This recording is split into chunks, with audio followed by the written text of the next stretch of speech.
Hi, I'm Dr. Caroline Leaf, and welcome to Cleaning Up the Mental Mess, a podcast where I share practical, simple, and scientific ways to help you take back control of your mental health, improve your mood and memory, reduce anxiety and worry, and help you live your happiest and healthiest life. In today's episode, I have the honor of interviewing Michael Hyatt on how having a vision can not only help scale your business and make you a successful leader, but also on how a strategic vision can dramatically reduce stress, anxiety, and worry. Michael also shares some great tips on how to define and execute the vision and how to make your workplace more mental health friendly. Lastly, Michael shares some advice on how to talk to your boss if you're struggling with mental health, and he shares how he manages his mental health while running a successful company, writing best-selling books, and playing the role of husband, father, and grandfather. This episode is not just for workplace leaders, but great for entrepreneurs, parents, teachers, and everyone. Michael Hyatt is the Chief Executive Officer and founder of Michael Hyatt & Company. He has scaled multiple companies over the years, including a $250 million publishing company with 700 plus employees. He is also the author of several New York Times, Wall Street Journal, and USA Today best-selling books, including Platform, Living Forward, Your Best Year Ever, Free to Focus, and his newest book, The Vision-Driven Leader. Thank you once again for tuning in. If you like my podcast and enjoyed today's episode, please consider leaving a 5-star review and subscribing. And don't forget to keep sharing on social media and tagging me so I can see what you guys think and what you have found most helpful or interesting. Michael, I'm so excited to have you in the studio today and so excited to interview you about your business background and leadership and vision. And it's wonderful having you here. Thank you so much. Thank you, Caroline. I'm delighted to be on with you.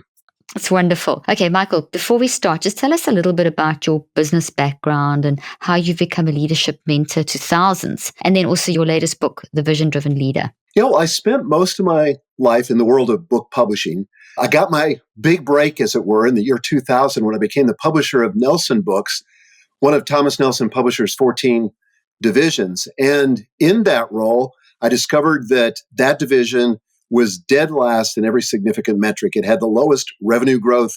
It was the least profitable.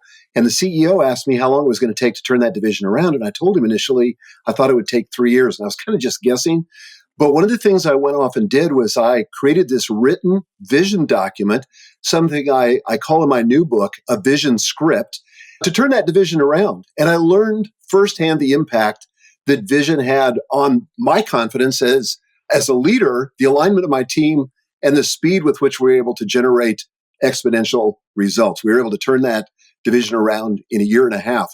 And as a result of that, over a period of time, I became the chairman and the CEO of Thomas Nelson in 2005, used a more comprehensive written vision document to guide us through the Great Recession and emerged stronger than ever. We sold the company to HarperCollins in 2011. At that time, I stepped down to start my own leadership development firm, which I've been doing now since that time. And I started off like a lot of people start as a solopreneur. Today, we have 40 full-time employees. And on average, we've grown more than 50% a year. And again, I want to point it back to this whole idea of vision. It's been critical in my career. It's critical in the coaching practice that I have with business leaders today. That's such a great and inspiring story. And it's so true. If you don't have vision, where are you? But I love the fact that you've made it so specific. I love your idea of the vision script, and I've listened quite a bit to your talks and things like that. And it's fantastic. So I'm very excited to dive into this. Now, you're a very successful businessman. You're an author, you're a father, and you're a leader. So you're doing a lot. How do you manage the stress and anxiety and just keep your mental health tip-top in that kind of environment and with all the demands on your life? Well, first of all, that's a great question because I find that there's just more anxiety than ever before. People are overwhelmed. Almost every leader I talk with feels like they're just tremendously overwhelmed. They're on the edge of burnout. They're really struggling to try to juggle everything that's on their plate. And of course, there's so many distractions that compete for our time. So it's very hard to be focused and really give ourselves to the few things that matter.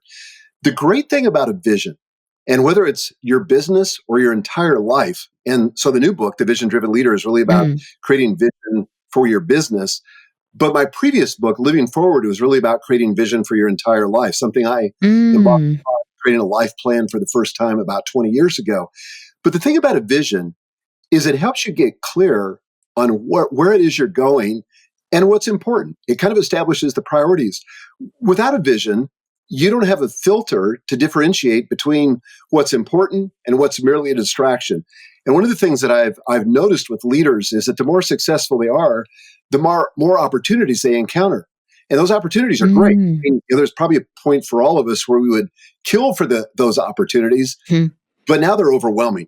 And oftentimes distractions masquerade as opportunities. And without a clear vision script, there's no way to discern the difference. So we end up very busy doing a lot of stuff that in the end doesn't matter because it doesn't really contribute to our vision.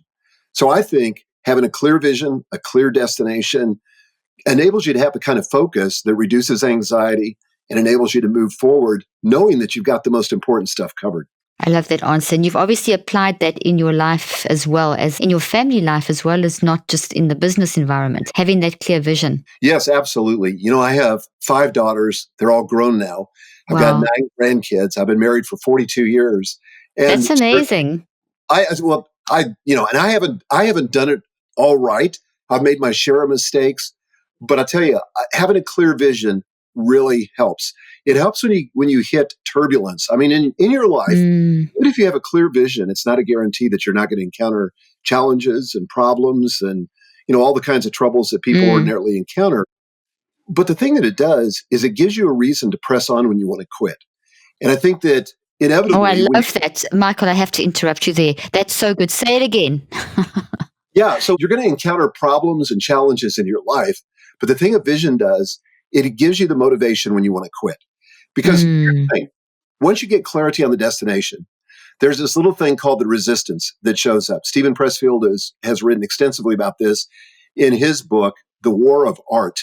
And anytime you try to make an improvement, I don't care if it's trying to lose weight, improve your marriage, grow your business, whenever you get clarity about what it is that you want, you're going to encounter the resistance, particularly when you get to what I call the messy middle, when you're too far invested to quit, but you're not sure you've got the resources to finish.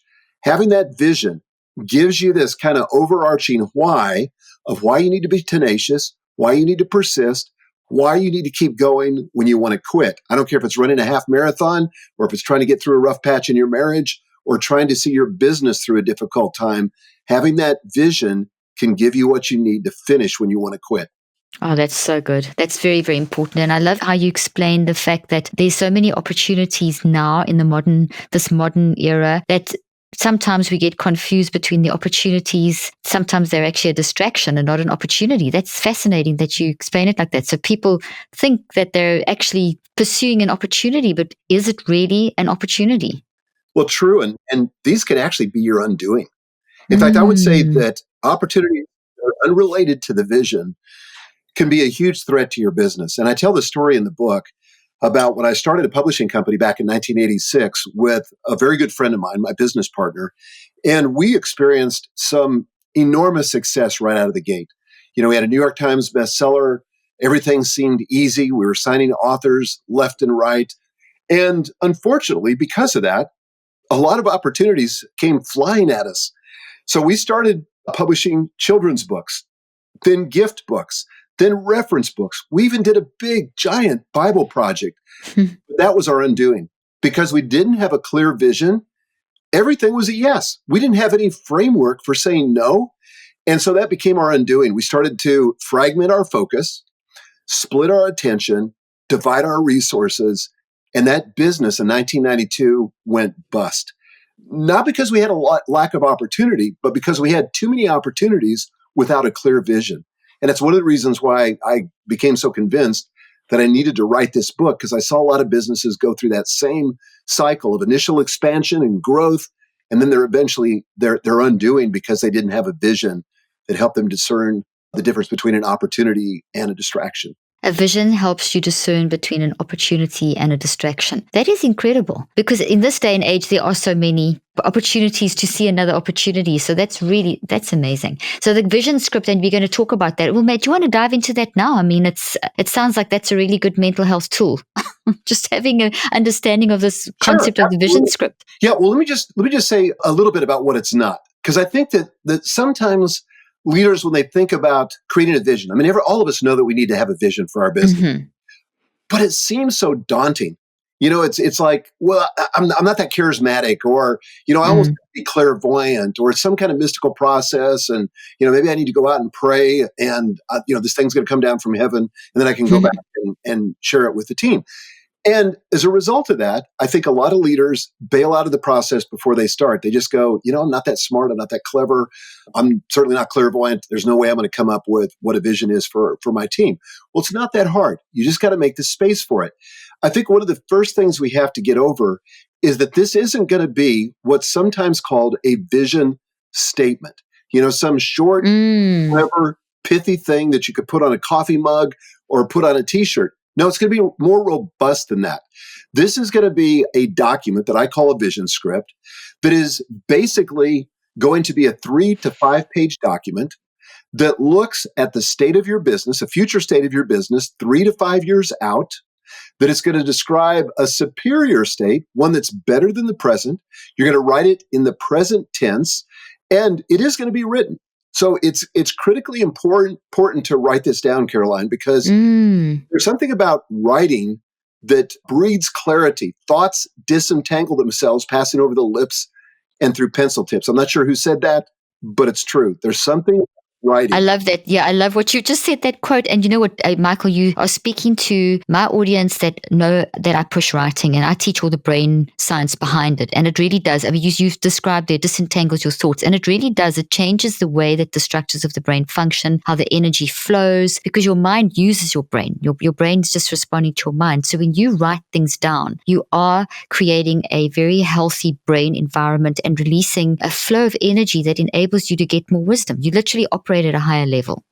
I love that.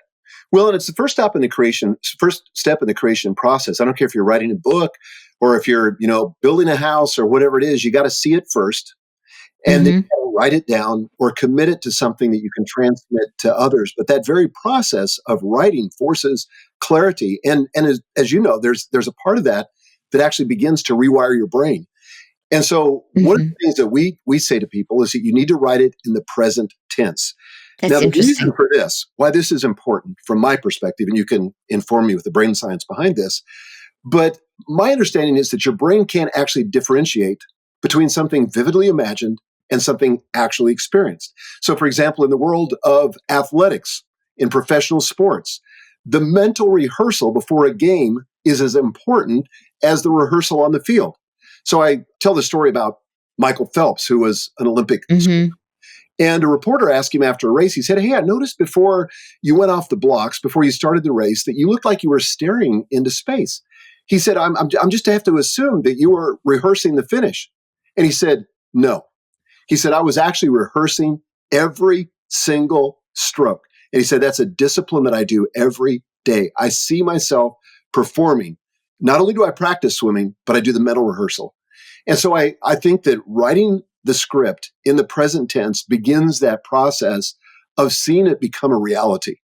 That's so, well, the brain science behind that totally backs it up. And that's something that I'm so glad you're saying these things, because my listeners are hearing a lot of the brain science behind this. And I love how you've applied it to business. And it's true. When you visualize something, you activate parts of your brain called the mirror neurons, and you start building up all these networks in your brain. And you actually you activate and develop what I call an unconscious mind, which is the biggest part of you. So when that's activated and working, it's the driving force behind you moving forward. So there's a little bit of brain science for you. So I love what you're saying. I'm having fun matching the brain science to your statements. Excellent. Well, so this vision script, one of the things I didn't say, but that's important to build it around 4 components. So we're not just talking about, looking at a blank sheet of paper, which is frightening to a lot of people. It's frightening, especially to people that don't write for a living. But honestly, as somebody who's written 9 books now, it's scary to me too. So one of the things that I've done in the book is I put a series of prompts to help walk people through this process, but I want you to envision the future, a superior future, step into the future, 3 to 5 years, describe what you see in terms of 4 areas. First of all, the future of your team. If your dream doesn't require a team, your dream isn't big enough. I want to say that again. I think it's really important. If your dream doesn't require a team, I don't think your dream's big enough. Now, all of us start out in business typically as a solopreneur. But eventually we realize that if we're going to accomplish this vision we have, it's going to require a team. Your team is the first and most important component of your vision.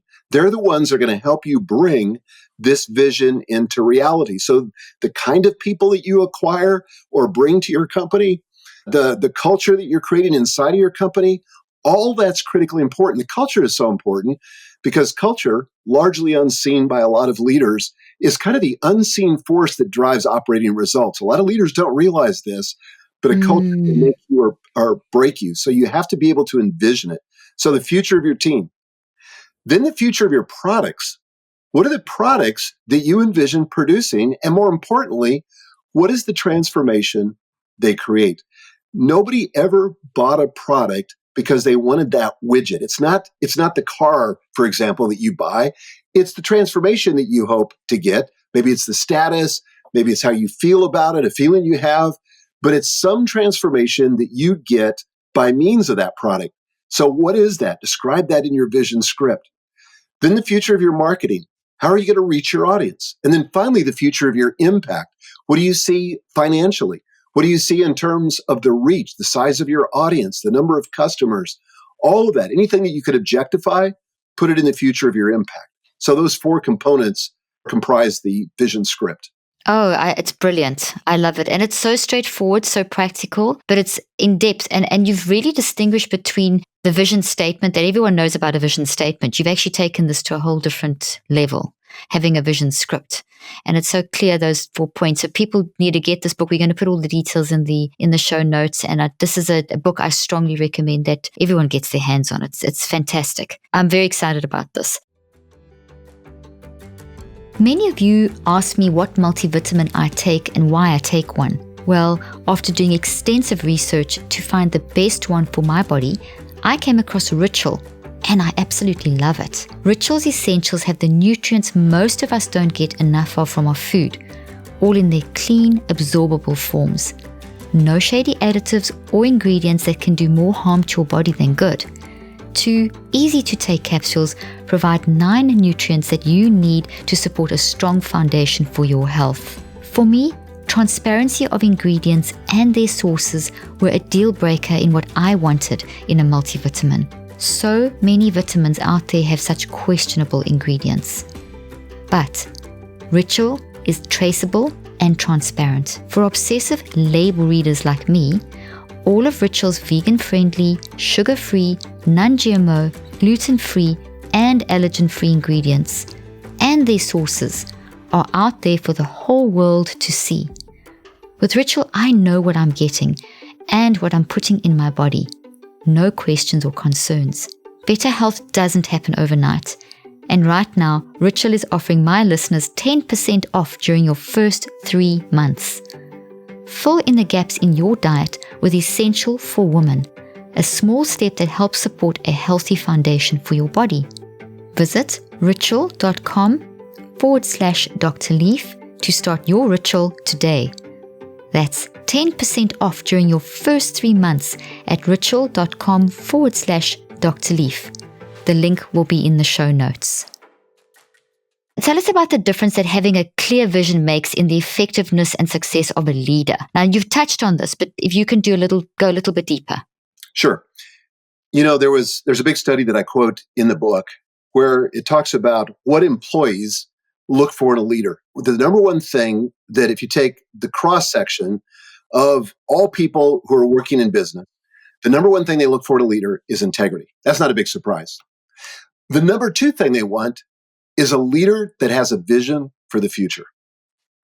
Because they know that without that, there can be so much sideways energy in an organization, a lot of unproductive work. People are very busy, but they're kind of treading water. It's not really going anywhere. But when you're a leader and you have a clear vision, it gives not only confidence to you, because you got to know where you're going, but it gives confidence to your team. For them to know that you know where you're going gives them confidence. It gives them purpose and meaning in their work. Now, I don't know about you, but I work with a ton of millennials. In fact, my entire company, with the exception of one other person, they're all millennials. And millennials get a bad rap. People say, well, they don't have a good work ethic, or, they seem to be entitled. I don't find that at all. No, I agree with you. I'm always defending millennials. I agree with you there. I think they're just such an untapped resource. But here's the thing. They want to work in an environment where they have a clear vision of where they're going. They want to know why they're doing what they're doing. They want to have a sense of mission. And as a leader, it's your job to provide it. If you have clarity around the vision as a leader, it's going to give you confidence. It's going to enable you to recruit people that share that vision. It's going to enable you to enroll people that you need to succeed. Maybe it's a bank from which you're trying to get a loan, or it's investors, or it's donors. Doesn't really matter what it is. A clear vision brings all those resources to you. In fact, I would say this: vision comes first, resources follow. And so often people go out trying to get the resources, whether it's recruiting people or trying to find the money or whatever it is. But there's something about a vision that attracts the resources. The vision's got to come first. Vision first, resources second. Love it. People are doing it back to front, aren't they? They really are. Or they're mixing the two together without developing the vision. So there's a lot of mixing up of vision and vision, need resources, and it becomes a mental health mess. Yes, no doubt. I was talking to a pastor the other day, and he was complaining about his people just weren't giving to a capital program. They were trying to build a new church. And he was complaining that the people just weren't opening their checkbooks and writing checks and giving. And I said, well, honestly, I don't think the problem is resources. I think the problem is either you don't have a clear vision or you haven't sold it. Because in my experience, the money will follow the vision. And so I think at least that's a good checkpoint to go back and say, okay, do I have a clear vision? Have I painted a clear description that's vivid so that people can see it, so that it's compelling? And have I taken the opportunity to give voice to it?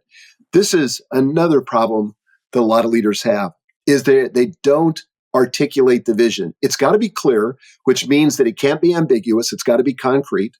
But more than that, it's got to be explicit, not implicit. People can't read your mind.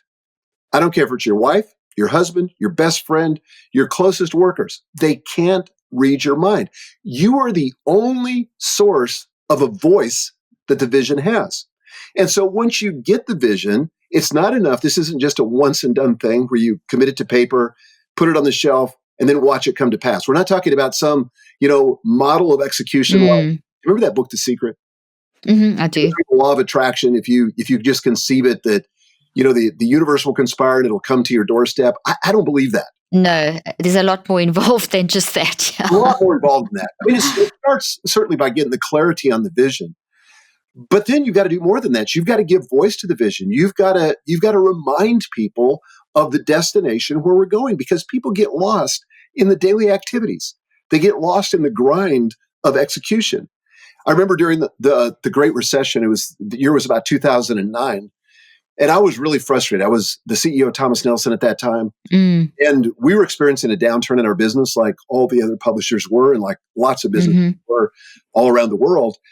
And I remember an executive coach said to me, I was complaining to her, I said, I am tired of talking about the vision. I'm tired of hearing myself talk about the vision. And she said to me, and this is so important, when you're tired of hearing yourself talk about the vision, you're half done. Oh, I love that. When you're tired of hearing yourself talk about the vision, you're half done. So what's the other half coming? I can't wait to hear what you're about to say. Well, I learned this from Andy Stanley. He said vision leaks. And so you can be talking to people about vision, but then people get very busy in their daily tasks. They forget where we're going. They forget what the vision is. Your job as a leader is to continually remind them. And it's important for a couple of reasons. Number one, if you don't have a clear vision, and if people aren't mindful of that vision, there's no way for them to align. You have to align around something. And alignment in an organization where everybody's rowing in the same direction has to be around a vision. If you're not clear about the destination, then people go off in all kinds of different directions. You end up with sideways energy and a lot of fake work. Once you have the vision, you can create the alignment. Once you have alignment, you can drive execution. And execution is kind of like the holy grail that all business leaders seek. They want to have more execution. But execution without a vision is just busy work. So the vision is important. That's the foundation for the alignment and the execution. Does that make sense? Oh, totally. So vision, alignment, execution. And if you're executing without the vision, you're just doing busy work and it's sideways energy. And if you don't keep speaking, the vision just leaks and you're not going to keep a coherent whole. That's right. And that's what happens in the brain too. Your brain requires the mind to actually drive it, and in a very organized and coherent way. It wants coherence. And you're describing, that playing out into how we apply that in the workplace. Honestly, I can't stress enough how well you've actually said, it talks about the concept of execution. Execution without vision is busy work. And without the integration, it's an alignment. That's just brilliant. Well, let me just kind of give you a practical example. I'd love that. I was about to say, can you give us a nice practical example? Yeah, the largest part of my business is my business coaching practice. We have a program called Business Accelerator. We have 500 business owners and entrepreneurs that are in that program. We've taught this concept to all of them. As a result of being in that program, this is this is the practical impact of a vision. Our average client in their first 12 months in the program, they will grow their business by 62%. That's on average. More, that's crazy. Some less, but on average. But this is what's really important, Caroline, is that they shave 11 hours off their work week on average. Because, oh my gosh, that's fantastic. I know that. So they're focused on the highest leverage tasks that fulfill the vision and drive their growth. And they've got more free time than ever before. So the key to achieving more by doing less is a clear vision. Oh, wow. Achieving more, doing less will come from a clear vision. Those sound counterintuitive though, don't they? And this, to talk about mental health, there are a lot of celebrity entrepreneurs that are driving, I think, a very dangerous idea that I call the hustle fallacy. And that is, if you want to grow your business, if you want to scale it, if you want to have more impact, you got to hustle harder. And we find people working 70 to 80 hours a week, not getting the rest they should, not taking care of their bodies, not getting proper nutrition. All of that has a consequence. That's why people are burning out and people are sacrificing their health, their most important relationships for the sake of their business. In our company, we tell our employees and we encourage our clients to do the same thing. We expect the norm is 40 hours a week. No more, less if you can do it. 40 hours a week. We're focused on results, not the amount of time that you're in the seat. We know for a fact, and I talked about this in my last book, Free to Focus, that after about 50 hours a week, your productivity actually begins to go backwards. Yeah, it's an inverse relationship after that point. So, to put hard boundaries, and I think this is also a key to mental health too for people that are in very demanding professions, is to put hard boundaries around your work. So, for example, what that looks like for me is I start work at 9 o'clock in the morning. I finish at 6 p.m. every day. In the evenings, I don't think about work. I don't talk about work. I don't read about work. I don't do work because I need that time off so that my mind has a time to rest.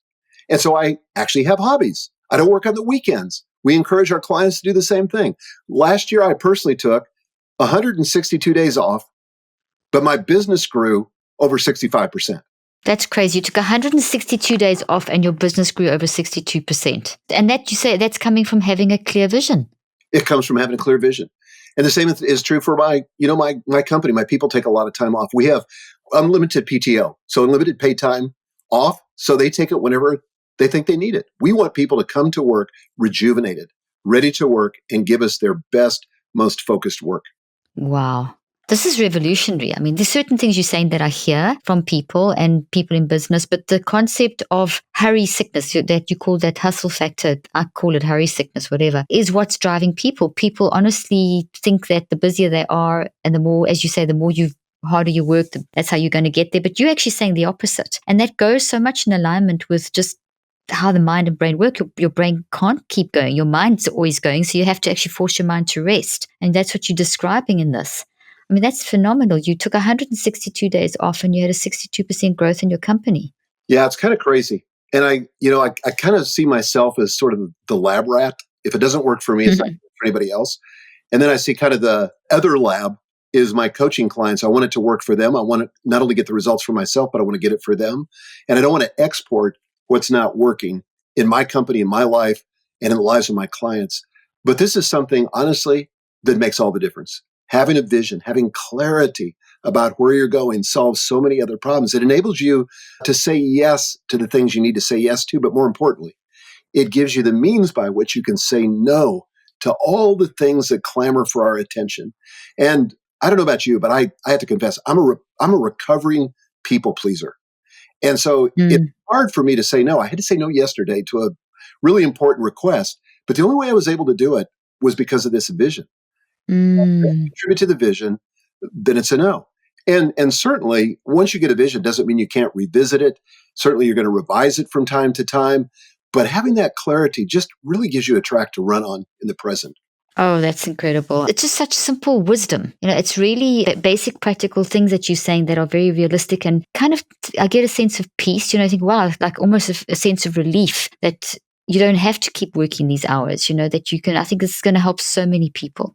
Well, you're already helping so many people. So your vision is guiding your day-to-day decisions as well. So from the big picture vision, the 5-year plan, do you break that down into a day-to-day decision and strategy?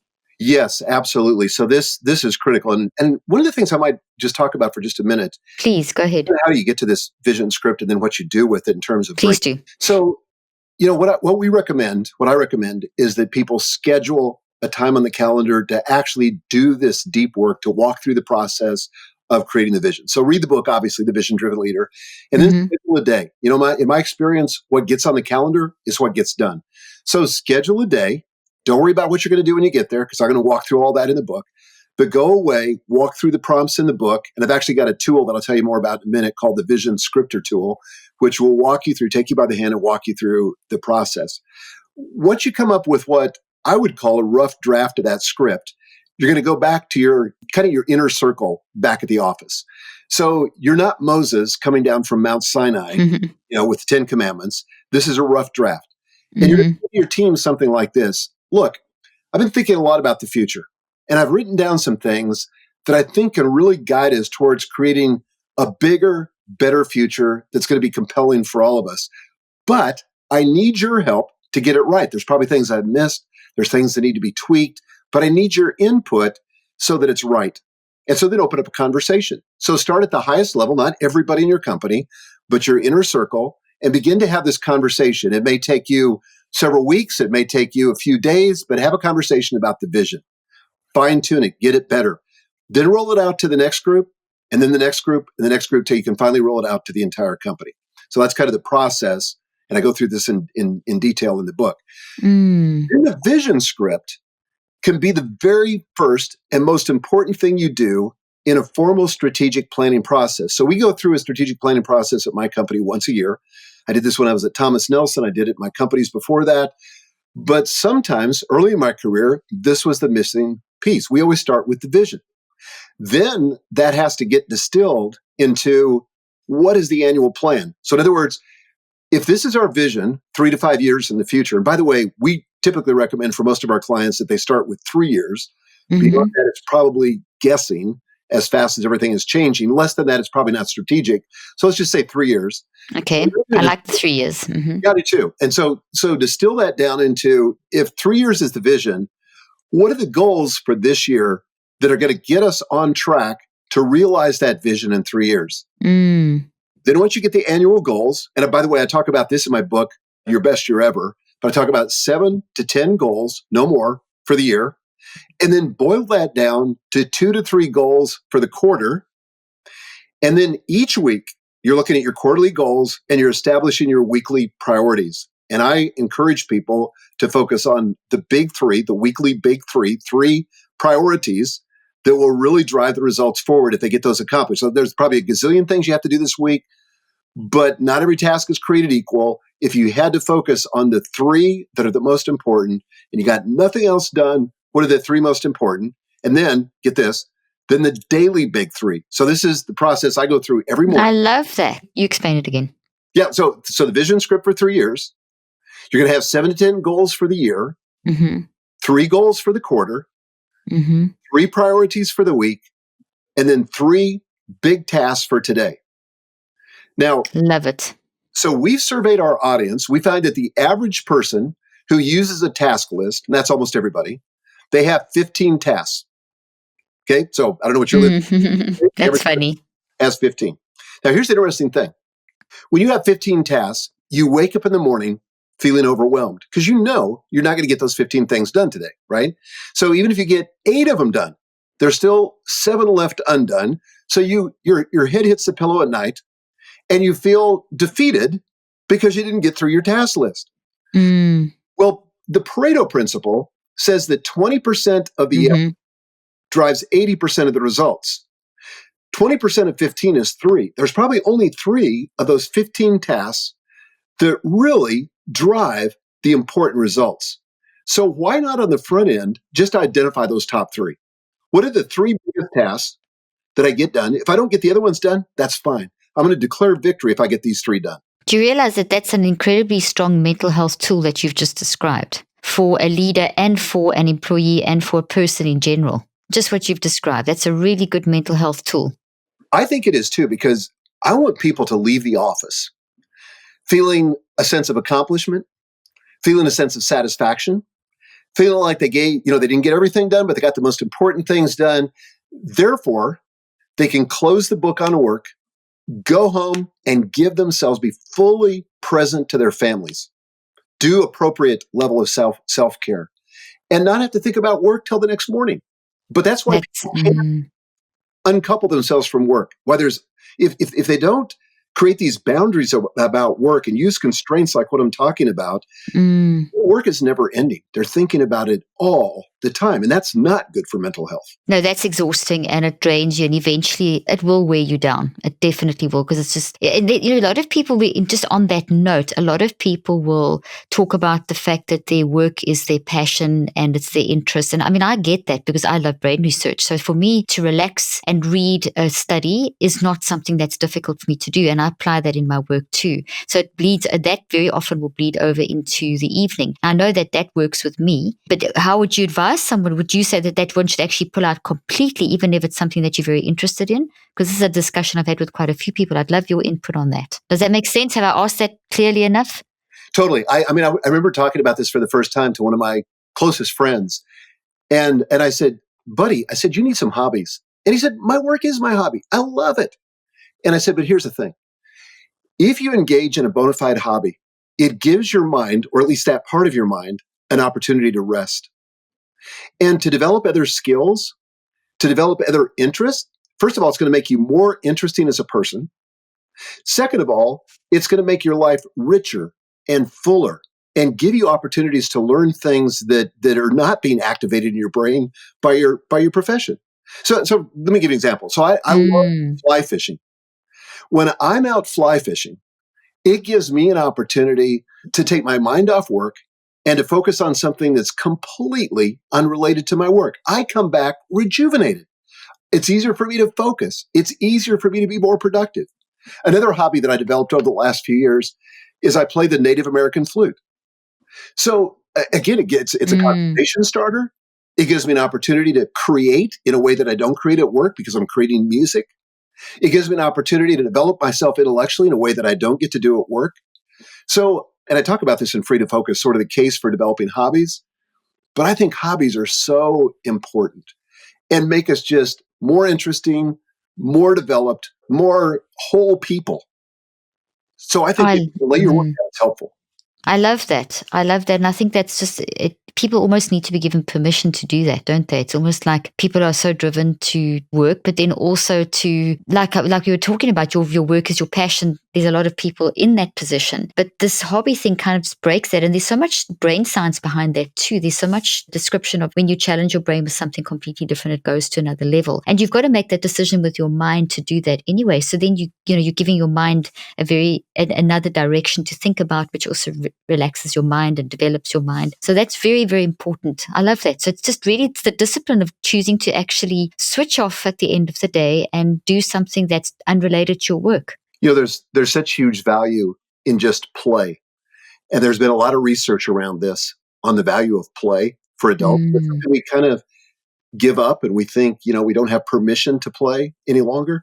But when we give ourselves permission to play, it's so rejuvenating, both physically and mentally. I love that. Giving yourself permission to play, giving yourself permission to enjoy life again. Because I think so many people, I've just done a set of clinical trials. I do research, and I found that, interestingly enough, the millennials, I did all different age groups, but there was such a lot of drive amongst all age groups. This busyness factor, this hustle factor, this people like feeling swamped and all the things that we just know. You've given a practical side of sort of the mental side of what I do. We see a change in how people's brains function. So when you change your mind, you're changing your brain. And that hobby, a couple of people actually spoke, if I think of it, in my clinical trial about introducing hobbies into their life. And it definitely changed how they were thinking about things. It seemed to give that mind rest. So it's very interesting that you talk about that. But this giving yourself permission to play, to rest, to switch off, that seems to be a very important part of the mental health toolbox that you've developed in your business and for your own life. Is that correct? Yeah, I think that's exactly right. Because, nobody gets to the end of their life and looks back and with regret and says, I wish I would have worked more. The thing They don't. that people regret is not cultivating important relationships, not pursuing hobbies and the things that they just have passion and love around. And to rediscover that and make time for that, we've got to have a practical way to constrain our work so that it's not total work, so that we're not working 70 to 80 hours a week. And I think that one of the things that happens to us is we kind of deceive ourselves. We think sometimes, well, this is just a temporary situation. Once I get this business launched, once I get that graduate degree, once I get this book written, once I get the product launched, once we get through, this new baby, then we'll have more time to do the things that we know are important. But the problem is we deceive ourselves because those are never ending. They sort of get stacked one after another. It's one thing or another. And I think we have to come into our current situation to the extent that we can and say, you know what, I'm going to put some parameters, some boundaries around work so that I can live my best life now. The old model was if you work really hard and really crazy, then someday you'll be able to retire. Then you can do what you want. Well, the problem with that is when people retire, that's not healthy either. No, it's terrible. Yeah, the average person dies 5 years after they retire. Exactly. It's one of the worst things that you can do is to retire. We should not be living for retirement. We should be living for each day. That's right. And I think to mix work and play and to give yourself sort of that rhythm, that cadence where you've got adequate work, but not too much, and play, but not too much, and merge those together, is the key to a rich and rewarding life. But again, it goes back to vision, to be able to envision a different kind of life, a different way of being. That vision, almost, if I hear you, what you're saying, Michael, is it that the vision is helping to create that cadence between the work and the play in such a way that you're almost giving a person control. You're removing a level of uncertainty, but there is still uncertainty because no one knows how the future is going to play out. But you almost defining a boundary, and then from there you've got a little bit more freedom to move within that boundary. But it's not just this open-ended thing. That's right. And I think as a leader, it's not only something you have to have a vision for in terms of yourself, but for your company. And a lot of leaders are reticent to do this. They think, well, if part of my vision is to create a culture or a work environment where people are not working more than 40 hours a week, I'm not sure I want that. I kind of would like people to be working 60 or 70 hours a week. Well, here's the thing. They're not going to be coming to work with their best self, with their greatest focus, with maximum productivity, unless you limit the number of hours they work and give them time for rejuvenation.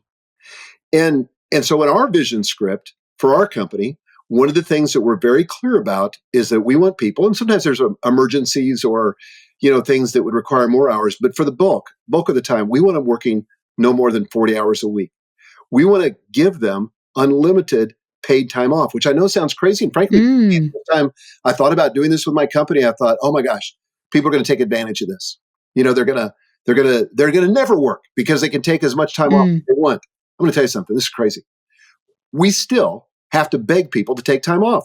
We still have to manage this because I think the average person, the reason they end up working so much is because they don't know what to do with themselves if they're not working. That's very interesting. Yeah, you think about it. I mean, you think about work. This is the place where you know exactly what you need to do. You get rewarded for it. You get positive reinforcement. There's sometimes not the chaos or the mess of personal relationships or trying to take care of yourself, but it's important that you do those other things. And so, to have this time where we can develop as whole people, to be, mentally healthy and to be the best version of ourselves, that's going to take more than work. Work, yes. I mean, I love my work and my company, I'm fully committed to it, but also I'm fully committed to a life outside of that. When I was working at Thomas Nelson, my predecessor, who's gone now, he died a few years ago, but I remember the day after I was made the CEO of the company, he came into the office and he said to our CFO, he said, Joe, our CFO's name was Joe. He said, Joe, if I'm not the CEO, who am I? Crisis of identity, because his work had become his identity. That happens when all you know is work. When your life is not defined in terms of something other than work, when it's not defined in terms of your relationship with God, your relationship with others, your hobbies, your social life, your friends, if you don't have all of that, then it's natural that your identity is going to be wrapped up in your work. And that's not a healthy place to be. No. This is tremendous wisdom. I'm very excited about what you're saying. And it's profoundly important as well to get that balance, because that's definitely not a sign of the modern era. It's become a very imbalanced day and age that we live in. And it's imbalanced in the wrong direction. It is. One of my New Year's resolutions is to work out more and stay more active. In order to maintain a regular workout routine, it's so vital to stretch and take care of your body pre and post workout. One of my secrets to helping my body recover and feel amazing is my Theragun, an easy to use and absolutely amazing handheld percussive therapy device. I use my Theragun before my Orange Theory workout classes to help wake up my muscles, and after my workouts to help with muscle recovery, and even during the day to help relieve any stress related to sitting or standing too long. I have already noticed a difference since using my Theragun device. Stiffness, knots, and soreness are no longer issues. And just for my listeners, Theragun is offering an amazing deal. Visit www.theragun.com/leaf and you'll get 2 free attachments with any purchase. The link will also be in the show notes. Michael, what about the 5 steps that you talk about in the book? You conclude the book with 5 steps to succeed in developing and delivering the vision script. You kind of covered that, haven't you, in what we've been saying? Do you want to say a little bit more about those? Yeah, sure. Let me just give these so we have them. First of all, the best way to create a vision script is, number 1, schedule it. What gets scheduled gets done. Yep. Okay. Number 2, get the necessary input. So I don't think creating the vision script is something you can delegate or outsource, but that doesn't mean you can't get input. So you need the necessary input. That might be financial information, taking a good, honest appraisal of where you are today. It might be looking at your organizational chart. It's going to be also asking the key leaders in your organization, what do they see as some of the issues that need to be addressed, and where would they like to see the organization go? Number 3, trust the process. I know it feels a little bit overwhelming, maybe scary to people in terms of coming up with the vision script, but this is one of the things that I've done it in the book, is have these vision prompts, and I've created this online tool called the Vision Scripter, which I'll tell you more about in just a minute, how people can get a free copy of that, but it'll walk you through the process. So trust the process. Number 4, tweak as you go. Perfectionism is kind of the mother of procrastination. You don't need a perfect vision script. You need one that's about 85% of the way there. Launch it, and then you can begin to tweak it as you go. And then number 5, go ahead and launch. Roll it out. You'll have plenty of opportunities to revise it as you go. I love that. That's a really great summary of what you've been saying throughout this interview. So tell us about the vision script tool that you've developed, where they can find that online. And you've already described how it works, but where they can find it online and so on.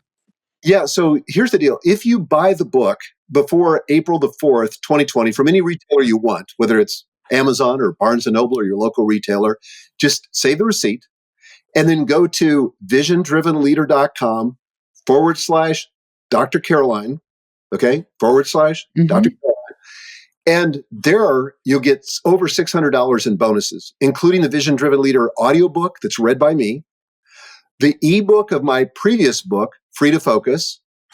You'll also get access to a special private Facebook group where I'm in there coaching people on developing their vision script. And then in addition to that, this online vision scripter tool, which will walk you through the process step by step. It's almost like paint by number. Not quite that, but almost I that. loved it. Mm-hmm. So it just takes it one piece at a time. And if you'll just use that tool and follow that process, you'll end up with a draft of a vision script that'll be about 85% of the way done. That's amazing. And that is so generous. And we'll have all those details in the show notes as well, all the links, the details. The book is called The Vision Driven Leader. And as Michael's just said, you get the book, you can take your receipt, and you can get all that incredible extra support. That's amazing. I mean, it's just like, why wouldn't you do it? Exactly. We try to make it super easy for people because, I'm on a mission. I want more people to have a vision for their business because I think, like the Bible says, without a vision, the people perish, companies perish too. We need a vision, and it's really up to leaders to come up with that. That's so true. And there's so many companies and startups that are failing. And I'm wondering, just listening to you this morning, if it's not because of, they're getting the resources before they're getting the vision. So they don't quite know how to use the resources in the correct way or whichever issue. But that vision is absolutely number one priority. It is. That's definitely my perspective. And the fact that the vision is, and I know we've said this, but I believe it bears repeating, that the vision is not a statement. The vision is it's a whole process. It's a document. It's a whole process that you're going through. It's an in-depth, at least, what did you say, 5 pages that you should be writing down at least. And working on the little elements of 3, working on 3 years. I'm just picking up some of the things that you said that I think are really worth repeating. Michael, is there anything else that you want to say about, I mean, there's so much, I can think of 20 questions, but is there anything else that you feel that we haven't covered in depth enough in our discussion? No, I don't think so. But I would say this. I think that this is something anybody can do. I've worked now with hundreds and hundreds of clients through this process. Most of them didn't consider themselves writers. Most of them didn't consider themselves visionary, but they trusted the process. They went through it and they were delighted with the results. Again, it gave them more confidence to have a vision. It gave them the ability to create alignment in their organizations and to really execute on the things that were important and forget everything else. So if you want less overwhelm, if you want more focus, if you want an organization that's more productive, and if you really want to drive execution in a way that's meaningful, it's got to start with the vision, and anybody can do it. And that is very good mental health advice that you've just given, because you've described it in terms of an organization, but that can be applied on a personal level immediately. Absolutely. You have a vision for your life. Talk about it on a personal level, just a little bit. Yeah, I think, in my book, Living Forward, I talk about this in terms of a life plan and talk about developing a vision for all the major domains of your life, including, your marriage, if you're married, or your relationship with your kids, or your social life and your friendships and your hobbies and your finances and all the rest. But yeah, this book, The Vision Driven Leader, is really focused on the one domain of your vocation, but there's a lot of other domains too. And I think, where I really learned this, to give credit where credit's due, is from Dr. Stephen Covey in his book, The 7 Habits of Highly Effective. Mm-hmm. Habit number 2, begin with the end in mind. And I think that so many of us get busy, get on sort of this journey without a clear destination. And then we wonder why we go down detours and cul-de-sacs and a lot of wasted effort, a lot of wasted resources, unproductive things. And if we don't design our future, we're going to drift to a future we wouldn't have chosen. So if we don't design a future we want, we're going to drift to a future we'd not have chosen. So the That's really secret good. to avoiding a disaster is to design a future. Doesn't mean that it's going to be a straight line from where you are to there. You're going to still have trouble. You're going to still encounter challenges. But when you have clarity about the vision, it makes it a lot easier to kind of stay on that journey and persist through the challenges that would otherwise make you want to quit. I love that. So if you don't design the future, you're going to just drift into the future. And in that design, I mean, designs get altered all the way through, but at least you have a design that you can alter and you're not drifting all over the place. That's Which exactly right. creates that sense of overwhelm, and the sense of overwhelm makes you feel pressure, and it makes you feel anxiety, and it makes you feel, do you feel depressed and all those things. And you can actually, the vision can really help to bring alignment back again. I want to ask you one last question that is very relevant, and it's something that we get asked a lot in the work that I do, and that is that how should an employee talk to a boss or a manager about a mental health struggle? So if one of your staff came and spoke to you without being penalized.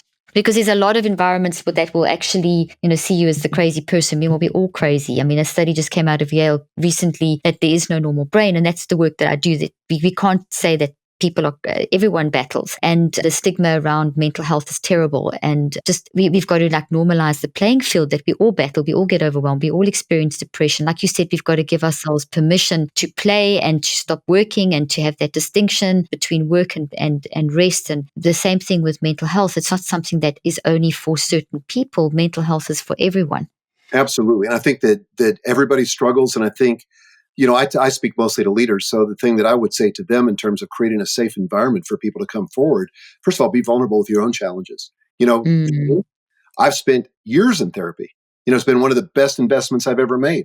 I attribute, Fantastic. My mental health to that. There's been periods of my life that honestly I could not have gotten through if it hadn't been for a therapist who was able to coach me through that, help me sort of, plummet the depths of my feelings and, kind of interpret that.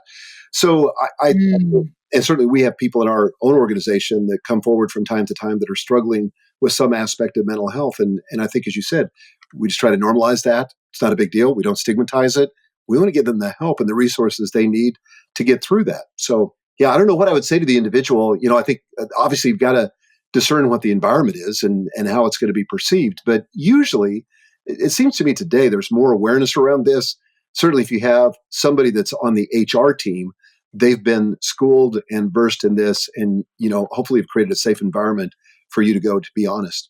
That's great. So it's vulnerability as a leader with your own struggles you've been through, and then creating an environment that people can feel safe to talk in, that they're not going to be stigmatized, creating that there is a safety net, a safe space. Yes. And I think part of that is a leader just telling people you're normal. Somebody says, well, I'm feeling depressed. Congratulations. You're normal. Exactly. Welcome to the 21st century. Welcome to being a human. Yeah, exactly. I'm feeling extraordinary anxiety. Congratulations. You're normal. There's help. That's a great thing about it. There's so much help today. And if we can kind of normalize it and give people the help they need, it gives them hope, that they're not alone. They're not isolated. They can get through this with the right help. I love that. I love that you said that, Michael, because one of the things I tell my listeners, and they've heard me say this so often, is that we need to celebrate when we're feeling depression, give ourselves permission and celebrate. And that sounds so crazy, but it's what you've said, the congratulations aspect. Because once you acknowledge I'm feeling depressed, you can then start naming why you're feeling depressed, and then you can start tracking the reasons, and then you can start getting a vision of how to start managing that process. So I'm glad you said that. That's great. Congratulations for being human and going through stuff. And we go through is the key thing, but we've got to go through with a vision, as you would say. Once we have some sort of vision, then we don't drift. I love that. You've been amazing. This has been so interesting. I have loved talking to you, and I really would love to talk to you some more and have you back on the show again. And we're going to put all your information in the show notes. But just very quickly, where can people find out more about you, your work, and your books? Yeah, my website, michaelhyatt.com, HYATT. Everything's there. My links to my podcast, my courses, my products, my coaching program, all that's there at michaelhyatt.com. And they mustn't forget to get your book and show the receipt and get all those incredible tools that go with that. Yes, I would love for people to do that. Michael, thank you for joining me today. You've been honestly just given us so many pearls of wisdom. Thank you. So much hope. Great to be with you. Thank you. I hope you found today's podcast interesting and helpful. If you want more tips and help with managing anxiety, depression, and mental health, be sure to visit my website at drleaf.com and to sign up for my weekly newsletter, where I also include a schedule of my speaking events and so much more.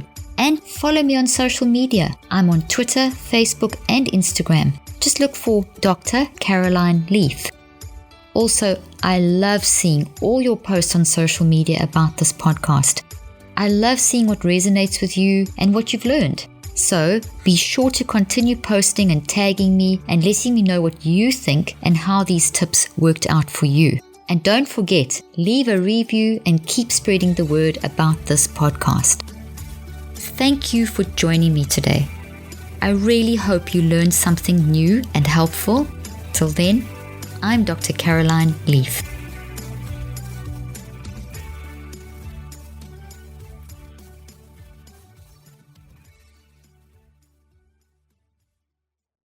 This podcast represents the opinions of myself and my guests. The content here should not be taken as medical advice. The content here is for educational and informational purposes only. Please consult your healthcare professional for any individual medical questions you may have. While we make every effort to ensure that the information we are sharing is accurate, we welcome any comments, suggestions, or corrections of errors.